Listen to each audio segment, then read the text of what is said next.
I'm retired Brigadier General Jonathan McCollum.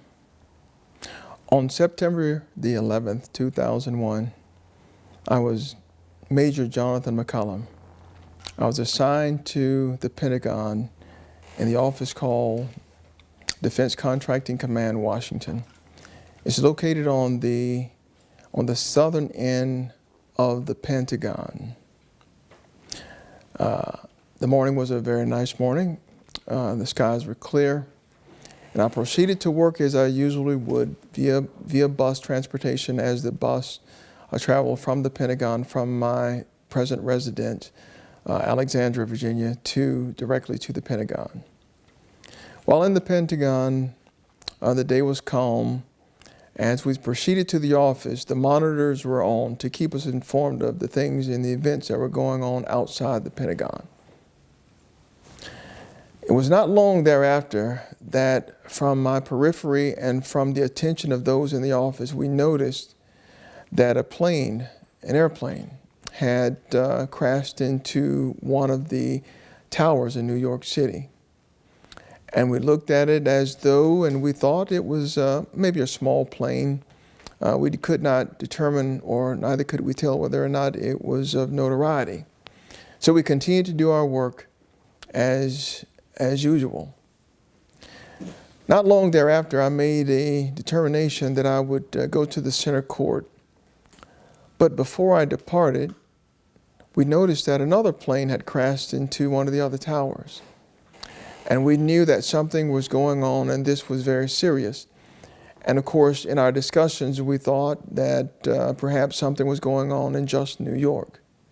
So I decided to go to the center court, and as we know, the Pentagon has multiple levels inside out, perhaps 6 levels.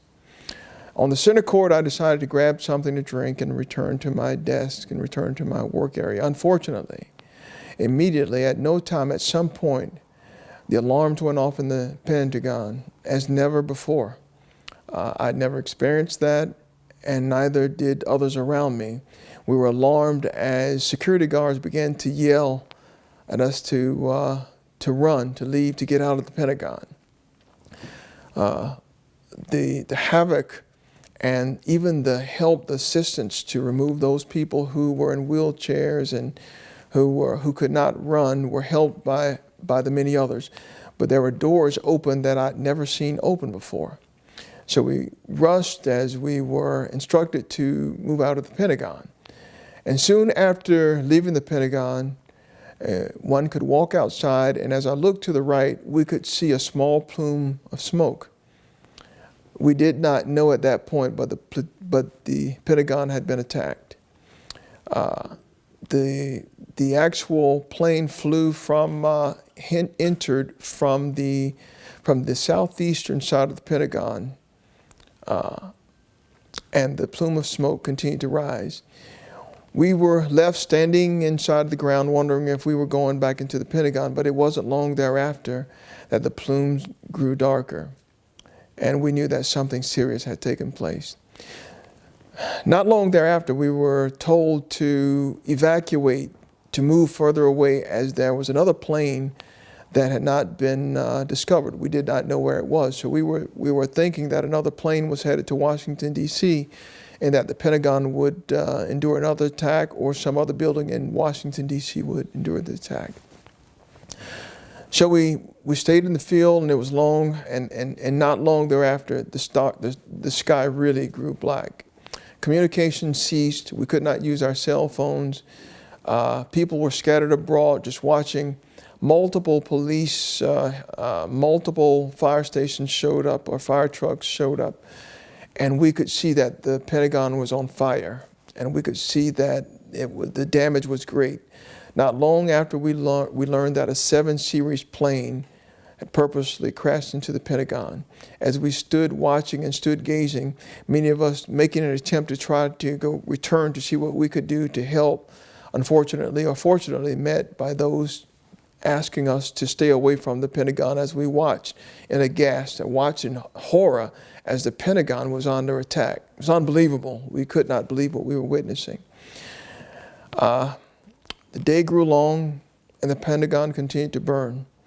But soon the smoldering, as the fire was put out, and the smoldering, the smoke rising slowly, as we could make our way eventually at a distance, we could see a very, very large gaping hole, charred gaping hole into the Pentagon exterior.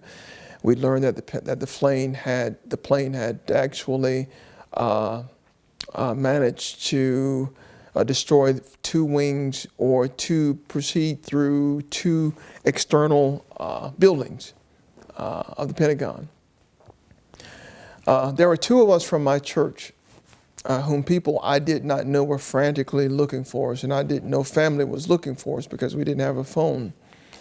But it wasn't long thereafter, later in that evening, that I finally was able to communicate, and members of the church and family and friends were calling, and I responded, and they were relieved that I was okay. But there was another call from another guy there. There were two of us from my church, Macedonia Baptist Church. We knew it was at the Pentagon. The other guy was Major or Captain Clifford Patterson. And they told me where his motorcycle was parked, so I went to see if his motorcycle was there without getting too close to the Pentagon, and his motorcycle was present. Soon, the people from the church and his wife, Captain Tabitha Patterson, was worried and concerned that he had not called or nothing happened, but they thought he would show up later. By midnight, everybody was deeply concerned that Cliff had not returned the phone call. Neither did I have any information about him, and that his motorcycle was still present. It's now day 2, and Captain Patterson's bike is still at the Pentagon in its same parking space. We could not enter the Pentagon. And I went to the Pentagon, just to the parking, just to check again, and yes, his motorcycle was still present. It is now day 3, and we are now left with the reality that something serious has happened to Captain Patterson. By day 4, day 5, day 6, we realized that the bad news was apparent. That Cliff was caught up in the Pentagon, and that we would find out later on that he did lose his life in the Pentagon. His name, Captain Clifford Patterson. 3 months later, or 2 months later, we funeralized Clifford Patterson. He was promoted posthumously to Major.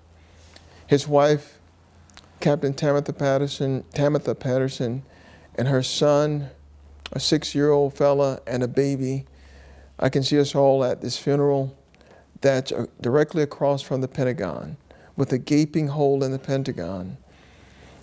The funeral, the general who presided took the Purple Heart and pinned it on the older son, as the younger son would never know his father as he was a baby. That day, we conducted the ceremony at a chapel located at Arlington Cemetery, and the church family, along with the military, a very large military parade, marched through the cemetery with Clifford Patterson, Major Clifford Patterson. We buried him that day, and it is a day that will live in all of our memories on the day that we lost Major Clifford Patterson and the other military members, and those who died in the attack on the Pentagon, and those who died on the attack in New York City. That day, the United States came together.